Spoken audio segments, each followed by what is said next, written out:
Hello, everyone, and welcome to our next workshop in the Cybersecurity Cybertruck Workshop Edition. And today we're going to be talking about DNS C2. So, what is DNS? DNS stands for Domain Name System, and it basically takes human readable names or human understandable names to server IP addresses to get the actual web content. This is implemented because um, for end users ability to easily type down the name of the website they want to go to in the URL, and it would automatically get translated into a server IP address through DNS.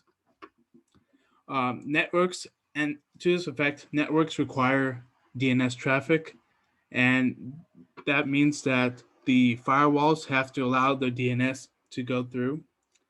And DNS can also work over DNS proxies. The DNS traffic typically goes through port 53. And so, whatever DNS traffic that goes through this port, most security teams don't really inspect this DNS traffic. And that's bad because they think that just because it's a DNS traffic or DNS query through port 53, then it would be okay. But that's false. Sometimes security teams also do not look at DNS traffic in certain cases for big companies that have massive amounts of network traffic. They just don't have enough resources to um, look at DNS traffic when they should be looking at other malware coming through regular other types of traffic. And this is why, as a result, DNS is a massive and often overlooked attack surface because through DNS you can deliver malware.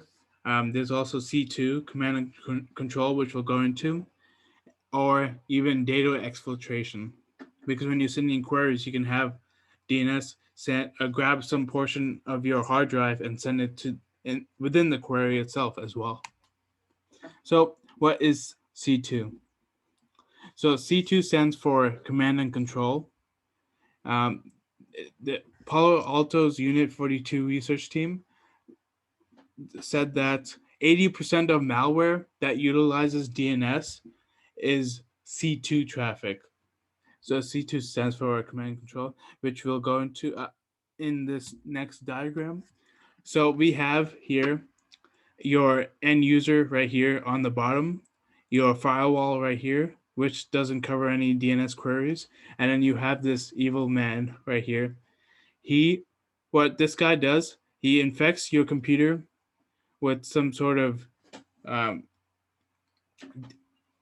malware or some sort of command that tells this end user to make DNS queries to whatever server that the evil guy told it to go query. And so, what this does is the evil guy tells the server, okay, whoever queries something here on using this specific command or this specific domain, um, tell them to execute this script. And so at the end user level, they keep sending off beacons, is what they're called, beacons to the command and control server, and they and it looks and waits to see if there is any reply about whatever command that the attacker wants you to run on your computer. And so, if not, then the beacon will return null or zero, whatever, and it will wait 60. It'll wait some time and send another beacon to the server to see if there's any attack, and it keeps on doing it until forever basically, or until you remove that malware on your laptop. The whole point of this is because why does anyone know why the hacker can't just go straight to the end user using DNS?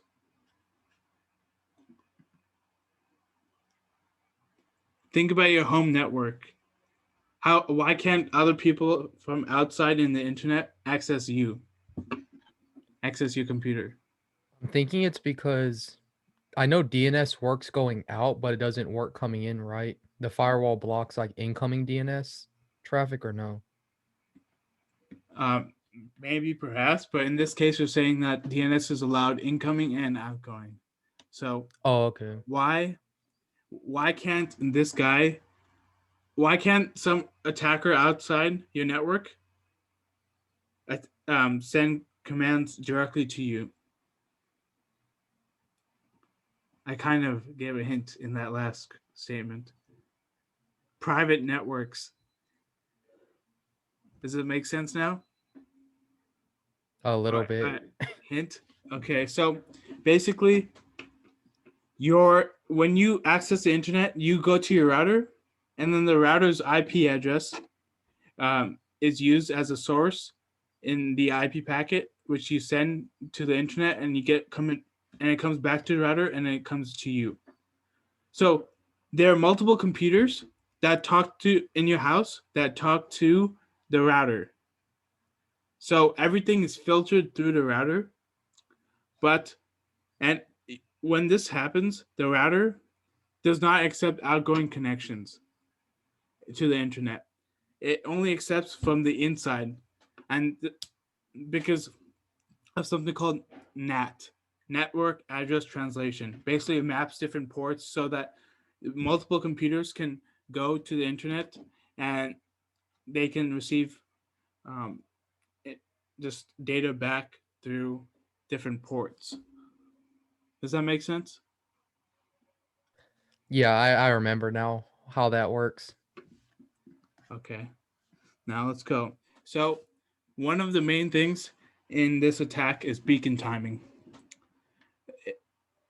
A longer session size of a DNS or of a Dns C2, what do you call or query, would be longer because it goes there and it waits for a command for whatever certain size and then it kills the query.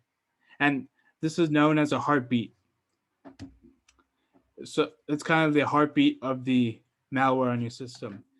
And if there's a command, then what the query will do, it'll go to the command control server. Oh, there's a query. Oh, there's a command here. Okay, then it'll just reply back with the command. It wouldn't have to wait that long size. If you see here, this is an example of every hour on the minute 14, it sends a long beacon. And this is, if you see this on your DNS, then you obviously know that you're infected, and these it's just a matter of time before your hacker calls the or sends a command to C2 for you to execute on your own machine. So the main thing here is detection. You have to detect when this is happening. So if you look at these logs right here, you can notice that on the top, on the left, 108,250 is the number of times that query was made. And you can see these DNS queries were made along, like, these queries were made in large quantity. So you can probably tell that this is the heartbeat. And on the right, plus, it says only 61 bytes were transferred. And that's usually happens when there's no command to bring it back. If you look down here on the bottom, you see that the same IP address or the command control IP address is sending data to you um, of byte size 3,673. So that's where the attack or the command was sent from your command to server. Now we'll go into some detection tools. Oh, just one more thing I want to mention. In the wild, beacons are around one per minute, but in when you're red teaming, the beacons are about one per week. So you would just have to, like, change your monitoring techniques whenever you're doing it for the hackers outside or for like a red team. That's something a tidbit I wanted to add. So some detection tools, TCP dump. Basically, it dumps all your current TCP connections. It's used for audit trail of all sorts of traffics, and you can filter by the specific type of traffic, either DNS, TCP, UDP. There's T-Shark. T-Shark is a the command line interface for Wireshark.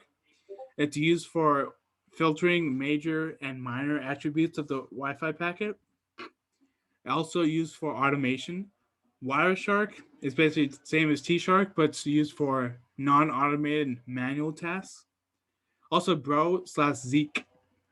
So Bro/Zeek is used for scalability, and when you know exactly what attributes you want. For example, in the previous one, we saw IP source, IP destination, DNS, protocol, bytes transferred. Also, connection time. That's very important when detecting Dns C2 beacon sizes. Also, Rita. Rita basically is another tool that gives you the same information by organizing the Bro and Zeek data. One more thing is that logging can be ineffective as well as effective. You have to know what to log. For example, C2 can change channels, so you might want to ignore ports and protocols because that's basically useless information. And one more major command line, like the statistics analysis or any type of calculation performing, is data mesh. It's used for calculating total connection time, adding beacons, bytes, and stuff. And you definitely use this when you're looking for long connection times in your logs. So after detection, what what do? You found that okay, maybe this is a C2 server because I keep sending DNS queries over there. So what do? Then you look up the IP address on like different websites. Like on the left, I have Abuse IPDB and the Threat Crowd. Basically, they'll tell you if there's any previous malicious activity on this using this IP address. Of course, a hacker would only use it for a certain amount of time and then send it out to reuse another one. So here we see that this IP address was from the Microsoft Corporation. So not all DNS queries are bad, even even the ones that are sending it on a regular basis. Because, for example, or can anyone give me an example why um, my computer would be sending beacon addresses to Microsoft? Hint: I have a Windows computer in this scenario. Why would I be sending beacon frames or beacons to Microsoft? I think it's for like Microsoft gets like analytic and like diagnostics data and stuff like that. Or Okay, like they're always just asking for data from your computer. that's one. What's another? Uh, not really sure. Updates. Yeah. Windows updates. Those Oh, pesky, those, annoying yeah. updates that That's why I don't use Windows. so every time you open your computer, it keeps sending um, beacons to the Microsoft to see if there's any are there any Windows updates. Okay, I'll check again in like 10 seconds. Okay, there again. That's it. So thank you everyone for coming. The end. And this is my works cited. Thank you for coming, and I hope to see you guys next time. Does anyone have any questions? I don't have any. Okay, awesome. I'll see you guys next time. And don't forget to like and subscribe.